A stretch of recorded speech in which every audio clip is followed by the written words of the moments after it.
Doutor Mauro Bonato é gastro. Aí você já não deve estar entendendo mais nada, né? O que ele está fazendo aqui para falar de anti-inflamatório. Doutor, a primeira coisa que eu preciso saber é por que o anti-inflamatório ainda não tem restrição, por que a gente pode comprar livremente na farmácia sem ter uma receita médica? Boa tarde. Boa tarde a todos.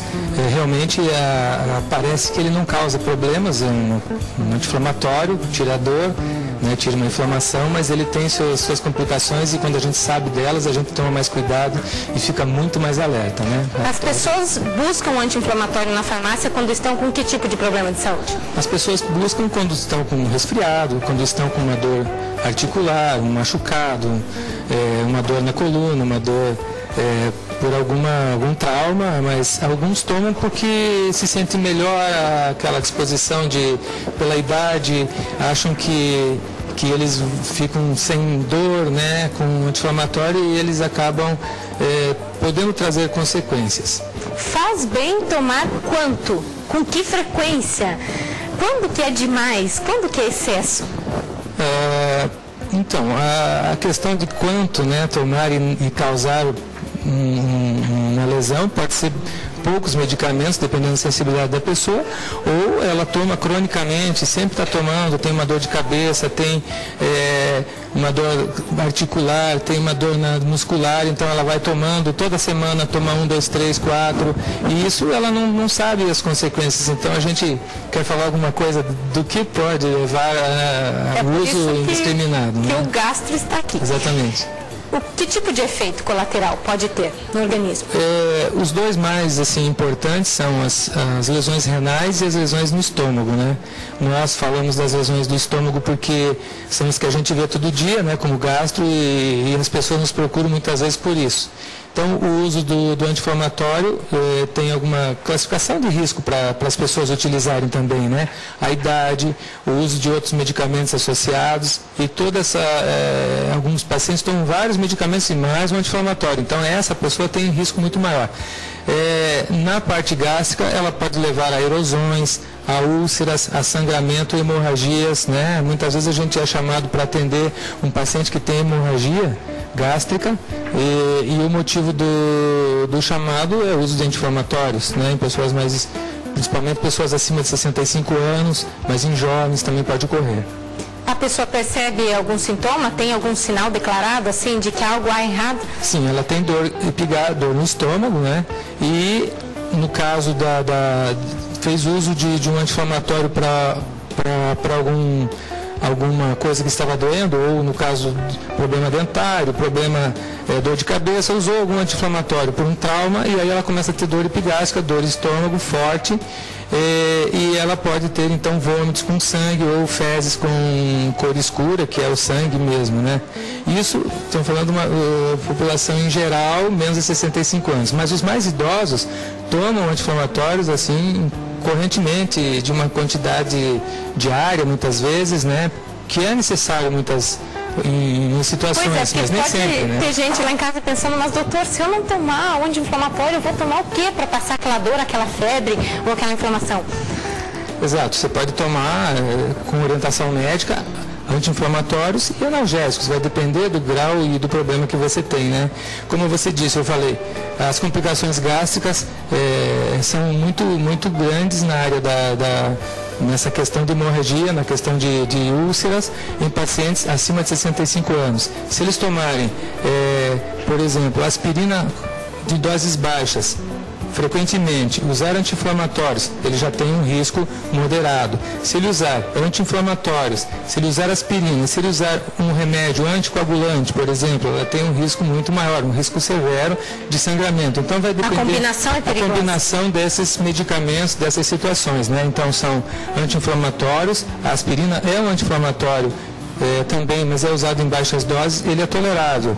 Mas, mesmo assim, eu estava lendo sobre isso, 2.600 pessoas nos Estados Unidos morreram, né, em um ano com o uso de aspirina por sangramento, por úlceras, né? Por essas associações, então, de medicamentos anti-inflamatórios. Pode levar à morte até de criança?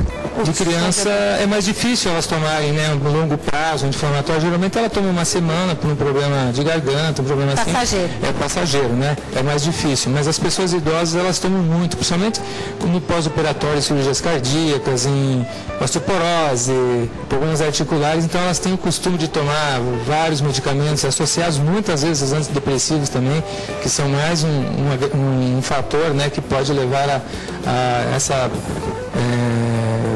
complicação gástrica. Diante de lesões nos rins ou no estômago, por que tratamento a pessoa vai ter que passar? Então, você falou em lesões nos rins, né? Então, tem substâncias, a gente usa o anti-inflamatório para bloquear uma inflamação no nosso corpo, né? E as substâncias que promovem a inflamação, elas servem para proteger o nosso organismo de alguma coisa que está agredindo. Então, existem as substâncias chamadas prostaglandinas, nos rins, por exemplo, que elas melhoram o fluxo sanguíneo e a filtração renal. E os anti-inflamatórios, para entender o que acontece, eles bloqueiam essas substâncias, não deixam que elas melhorem o fluxo renal e a filtração. Então, se você estiver desidratado, tiver um problema e usar anti-inflamatório ou tiver uma sensibilidade, você pode fazer lesão renal, né? E uma lesão renal pode ser aguda, em que ela melhora com o tratamento, mas muitas vezes vai para complicações maiores, né? Pior das hipóteses, no hemodiálise, lá no final do caminho. Mas isso é mais raro, mas isso tudo pode acontecer com o uso indiscriminado. Por isso que deve ser tomar cuidado, tomar um medicamento só na necessidade, no caso de ter o problema ser muito necessário, porque todo medicamento tem um lado bom e um lado ruim, então tem os seus efeitos colaterais. Alguns medicamentos novos, muitas vezes, nem se sabe bem, já se estudou, passou pelas fases que deviam passar, mas muitas vezes eles vão mostrar complicações que não eram vistas antes, e muitos são suspensos, né? Você sabe que muitos já foram suspensos. Então, existem anti-inflamatórios seletivos, por exemplo, que eles não agem no estômago, somente nos outros órgãos. Então, ele é utilizado porque tem a prostaglandina tipo 1, a 2, então a 1 é a que melhora a defesa do organismo gástrico. Então, o anti-inflamatório bloqueia essa substância no estômago, deixando ele mais frágil, por isso que há as lesões. Mas agora, existem anti-inflamatórios que bloqueiam somente a inflamação em outros órgãos, não no estômago, né? Isso são medicamentos em uso hoje, então tem essa alternativa. Doutor, muito obrigada. Eu sei o quanto é corrida a tua rotina. Hoje de manhã me ligou e falou: Vanessa, eu tinha que ler tal coisa, mas eu tenho mais 4 pacientes, eu tenho uma reunião ao meio-dia e eu vou direto.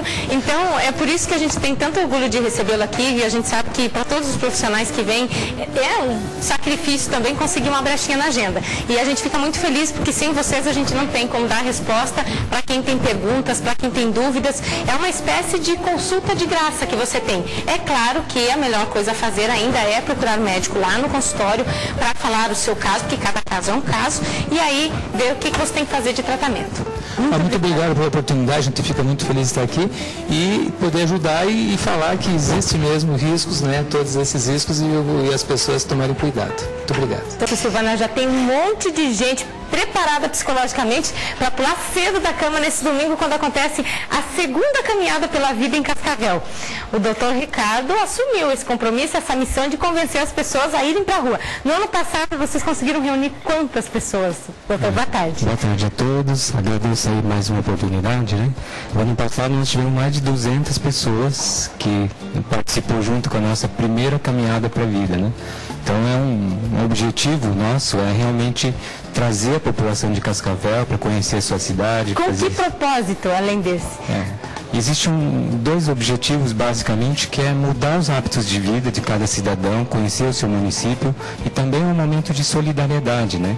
Um momento que está chegando o Natal e a gente tem que lembrar aí dos mais próximos, pessoas que necessitam mais da gente. Então, é uma maneira de a gente conseguir poder ajudar. Mas só caminhando eu vou colaborar? O que eu tenho que fazer para ajudar?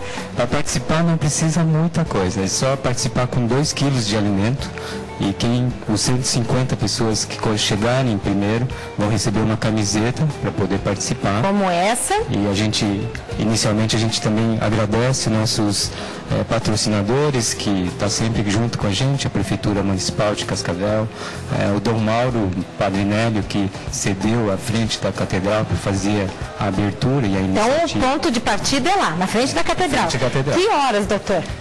Não é tão cedo, né? Que é 8h30 de domingo. Já tá tarde. O sol já está bastante alto já, então... Tem restrição movimentar. de idade? Crianças, adultos, todo mundo pode? Todo mundo, toda a família pode participar. E eu acho que é uma educação nova, é um incentivo para os mais jovens, desde a criança, fazer com que eles mudem os hábitos de vida, participem, comecem a praticar os esportes desde o começo da infância. Que trajeto vão percorrer? Nós vamos fazer um trajeto curto, que é ali na praça, saindo da Catedral, a gente vai ali, atravessa Cristo Rei, nós vamos até um pouco mais ali perto do supermercado Beal da Brasil, né? Então ali às 7. Então nós vamos fazer um circuito bem curto, mas é um dos primeiros passos aí para a gente conseguir mobilizar a população. Temos que nos inscrever com antecedência ou se ficar inspirado no domingo de manhã, acordar cedo, pode ir lá chegar na hora, sem inscrição? Aos sábados, na gastroclínica, telefonando lá, 2101-7700, já dá para começar a fazer as inscrições. E no domingo de manhã, momentos antes da partida ali da nossa caminhada, também dá para você fazer a inscrição. Parabéns pela iniciativa, doutor. Obrigado. É hora de mexer o esqueleto.